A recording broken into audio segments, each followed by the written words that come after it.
Welcome to the Spirit Sessions podcast. I'm your guide, Katie Silcox, bringing you your weekly self-love soundbite. Join us, where I'll help you find your true spiritual home, where every single aspect of you is holy ground, holy ground, holy ground, holy ground.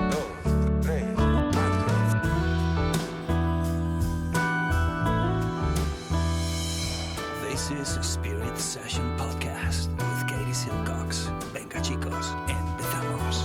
5, 4, 3, 2, 1, 0. All engine running. Liftoff. We have a liftoff. Hi everyone, Katie here. This podcast is intended to inspire you, educate you, and most importantly, support you on your journey towards knowing who you really are, that inner self, that inner teacher. I am not a psychologist or a medical doctor and do not offer professional health or medical advice on this podcast. If you are suffering from any kind of psychological or medical issue, please do the right thing and seek help from your qualified health professional.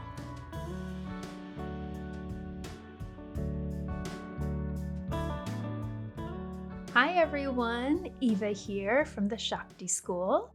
If you love the Spirit Sessions podcast, please take a moment to subscribe and leave us a 5-star review on Apple, Spotify, or wherever you listen to your podcasts, and send your favorite episode to a friend.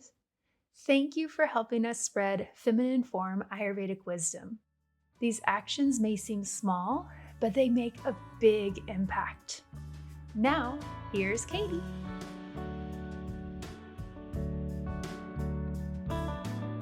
Hey, beautiful podcast listener. It's your Ayurveda Gal Friday here, Katie Silcox, coming to you with a power meditation. It's all about space and creating space and getting clarity around that space. And, this is for you who may feel stuck right now, and really for any of us, even if you don't feel stuck, but you want more. Right? You want more space, you want more perspective, you want more insight. This is a free meditation on a podcast, but I'll be honest, this is a powerful meditation. So I hope you enjoy it. And by the way, it's February. We are still taking signups for level 1. We take people throughout really March. And so it's not too late to join our level 1 class. It's just started. We've had 3 classes, so there's plenty of time, space, and room for you to get caught up. If you want to have a coaching call with a real live human, we still have our coaches ready to go. And if you're just ready to sign up, links below. We'd love to have you. I hope you enjoy this meditation on the element of space.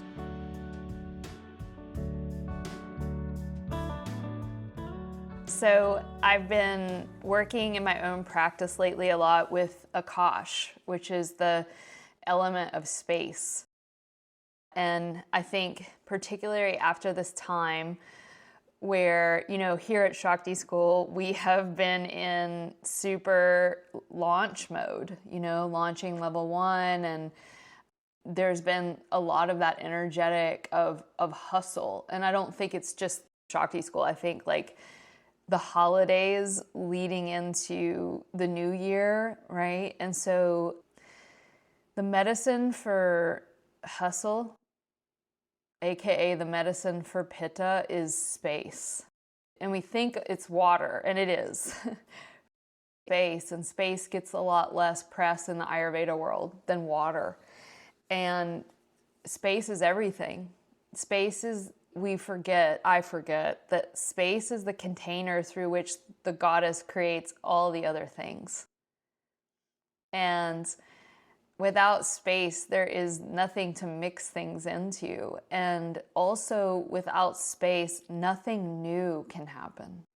Nothing different can happen in our lives, in our psyche, in our outer world without opening up space.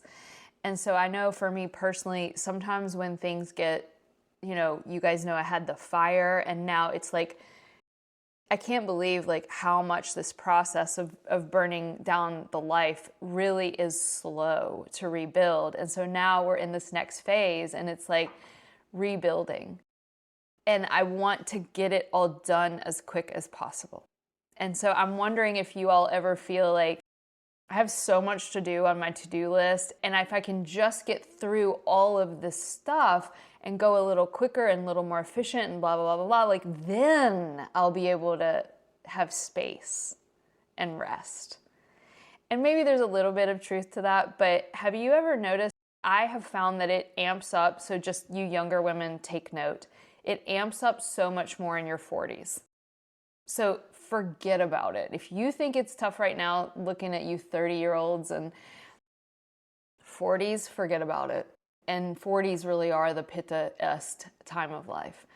And so the paradox of this is that the more space that we have, the more room that we have to bring in a new experience, a new perspective, a new life. And that really is the essence of tantric manifestation.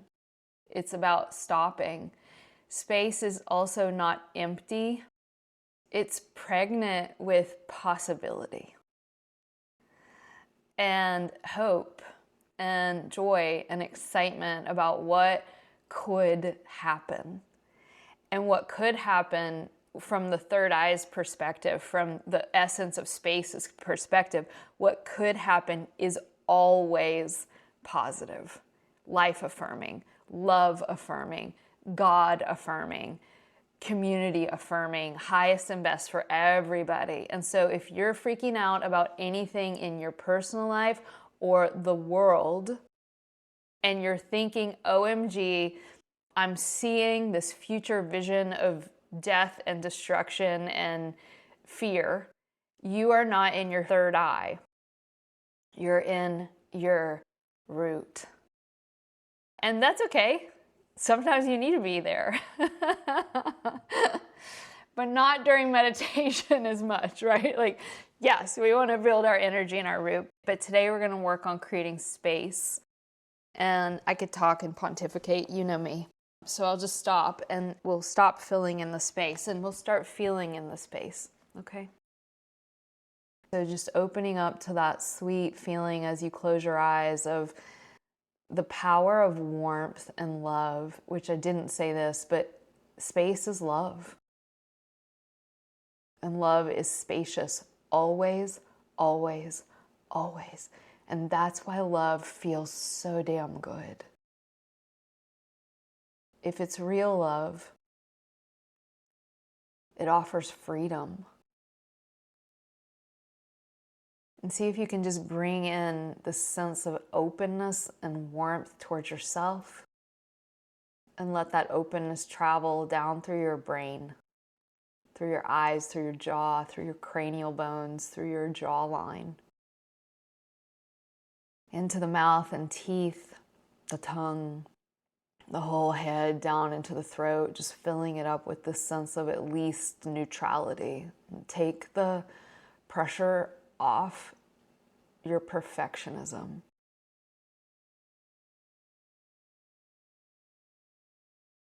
Allowing your throat to open and soften not only in the physical body, but 6, 12, 18, 24 inches beyond you. You are not just this flesh. You are light, pulsing energy, radiating out beyond the skin, dropping it down through the chest area,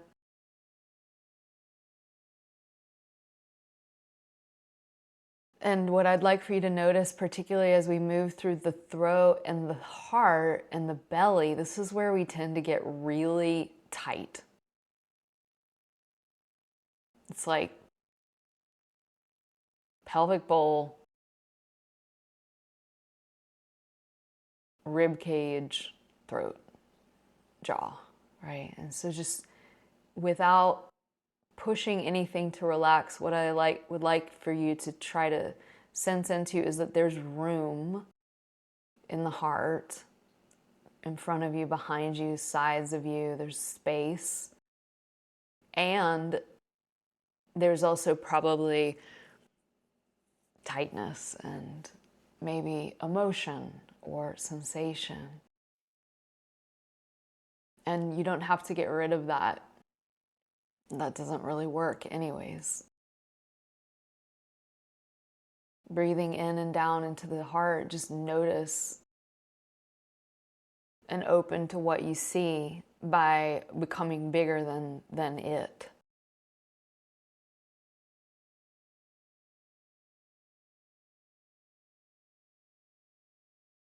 Dropping down into your belly. Your pelvis may hold, and it does for everybody, a lot of different forms of hiding.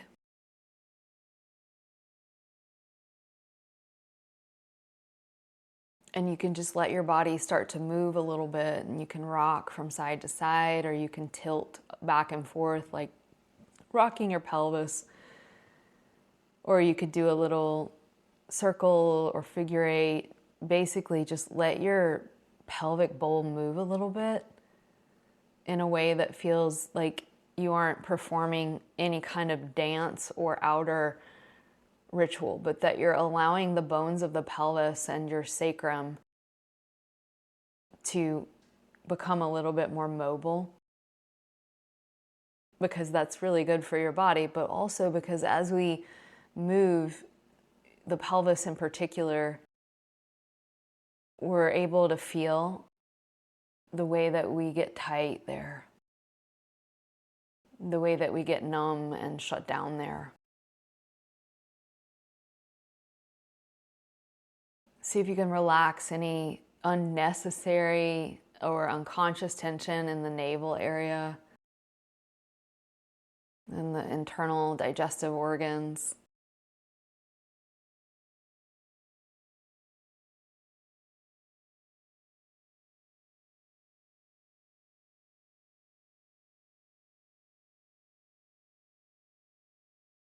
And then let the body come to a place of stillness, and you may be able to still feel there's this quality, like a pulsatory quality in the pelvis.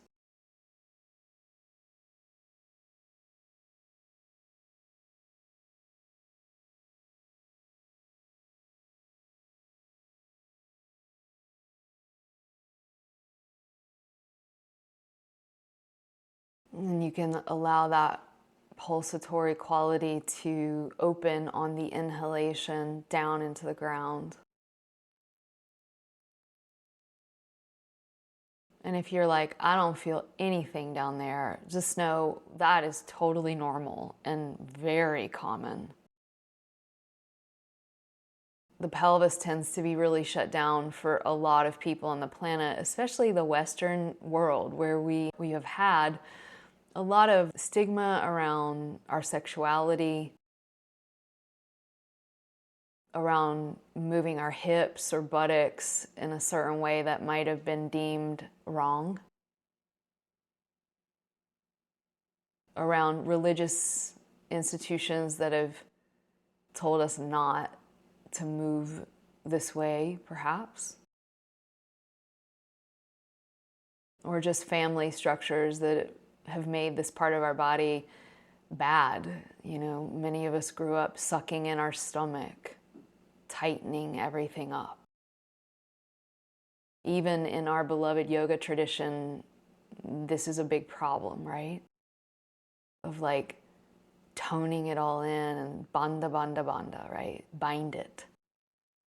And binding is only good like 50 to 49% of the time. We have to open, soften, as well as strengthen. And so see if you can just both emotionally and psychologically and energetically and physically just give this place permission to be how it is. And the inhale is really helpful. And so the inhale is what opens the pelvic floor.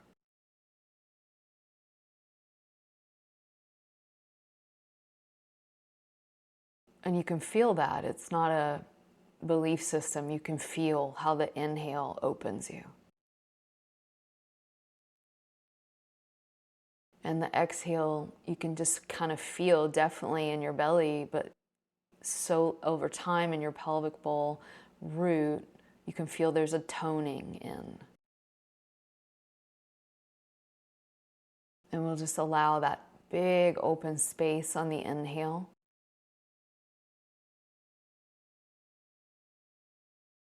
And the gathering on the exhale.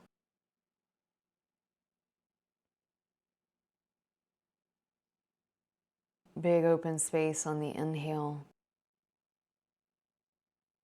Gathering on the exhale. And repeat that as many times on the breath as you like, but there might be a moment when you're just like, I don't need the breath to guide this.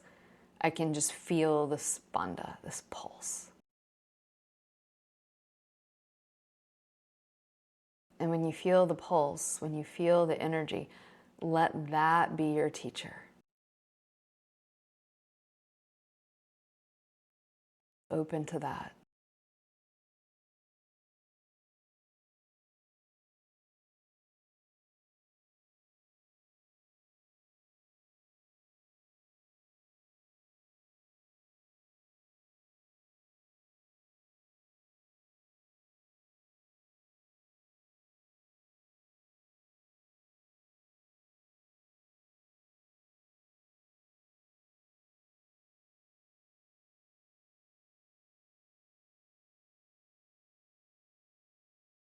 And you can let all that new, big, good electromagnetic energy, it's what's so great about it is it's like an endless supply, it's an endless resource.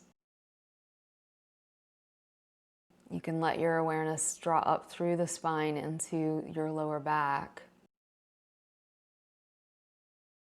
And at your lower back, you can kind of imagine it's like I'm breathing behind myself in my spine. Space.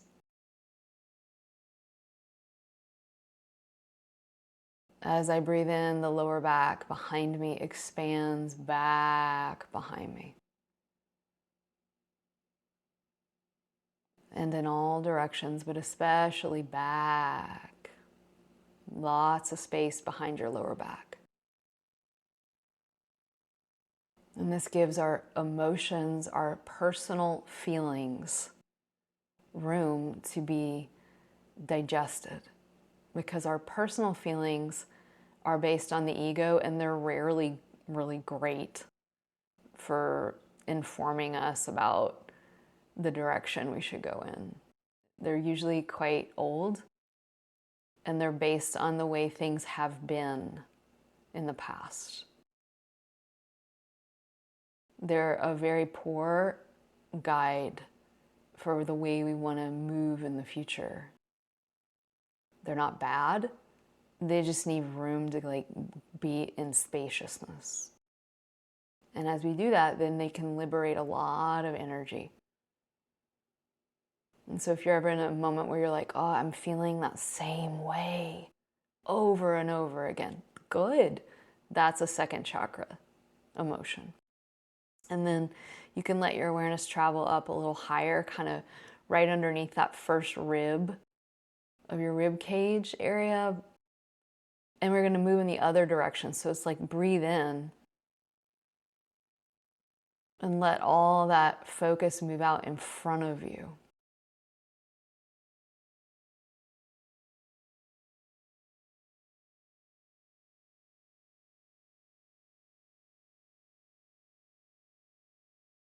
Space as I breathe in at the level of my solar plexus.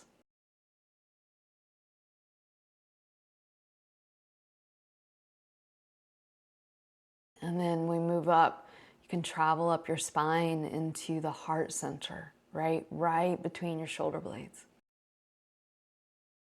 And that can be kind of hard to feel. Any of these can. It might feel like it's challenging to get your spacious attention there. You may feel like you have to travel through a lot of substance and emotion and avoidance and fear and grief, and it's all there. It may feel really easy, really open, and sense as you breathe in, again, you can breathe in the back of you, So we let all that energy from the front move through the heart, behind you, behind you, behind you, behind you. Space behind the heart. And don't force anything, right? It might feel like there's a wall up in your heart. This is the place where we get a second pass at the emotions we talked about before. And what's so beautiful about the heart is that this is where the emotions become wizened, where we're no longer moving from fight, flight, freeze, fawn. We're not moving from our personal, emotional, and family emotional history, and we're not moving from our mental body and our ego structures. We're moving from this place where our humanity meets our divinity, and there's something there that all these traditions really value, and it's love, care, compassion, wisdom of how things affect everybody and everything. You can kind of just open to the heart space.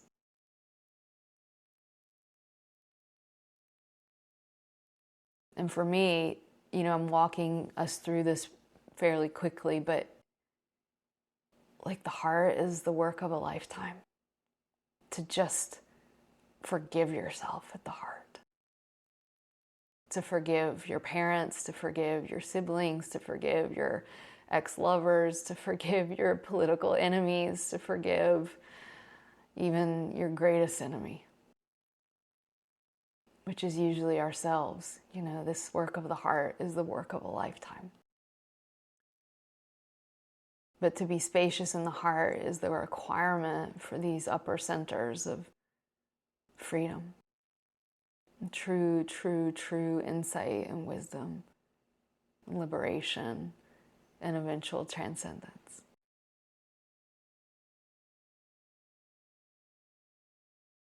And so just sense the heart. As you breathe in, there can be a spaciousness, a widening.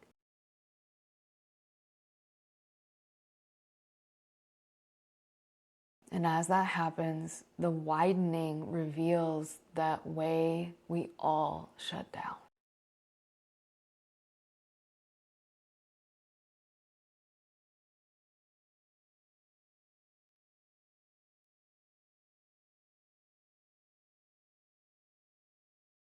And then moving up your spine into your throat area, in the cervical spine. You can slightly lower your chin, like almost like a prayer, and that helps us feel the back of the neck, and the energy can move from behind you as you breathe in through the throat out in front of you. So the throat, space, space, space. And the throat is the element of akasha, or space.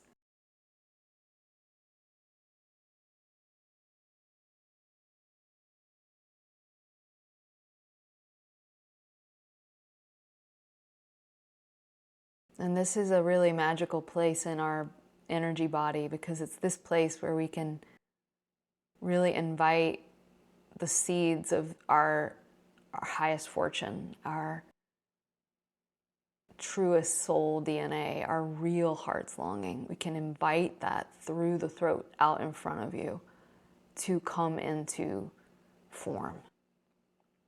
And you can do that for anything. It can be your relationships, your money situation, your job, your health, your enlightenment. And you just breathe that through. And then that energy turns and it moves into the forehead and eyes, and the eyes are receiving. And just like the heart, just like the second chakra, the third eye, you can feel your eyes and your brain center and your brain stem up into the brain itself, and the eyes soften so that the energy can breathe in the front and out the back. space in the brain.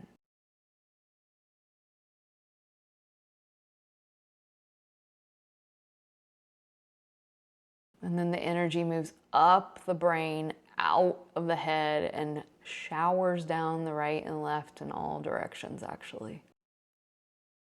And you might just sort of feel the crown of your head. You can travel up and just kind of feel 6, 12, 18, 24 inches, or as much as you want, really, above your head.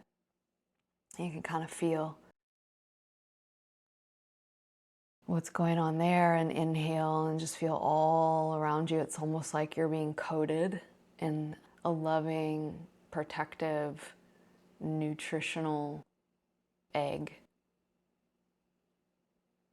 all the way down to your feet and below you. And you can just feel the space that is our womb energetically.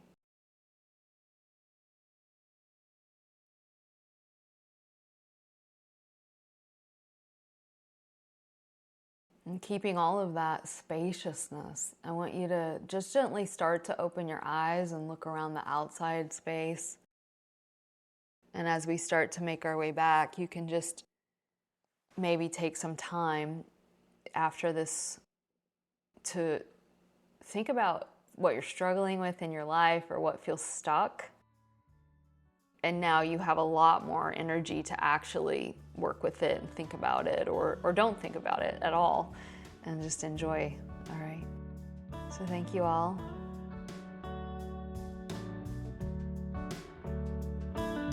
A big special thanks to Kevin Carlisle of Goodbye Gemini, who wrote this beautiful podcast music, and to DJ Juan Pablo Jimenez in southern Spain for mixing it and making it magic.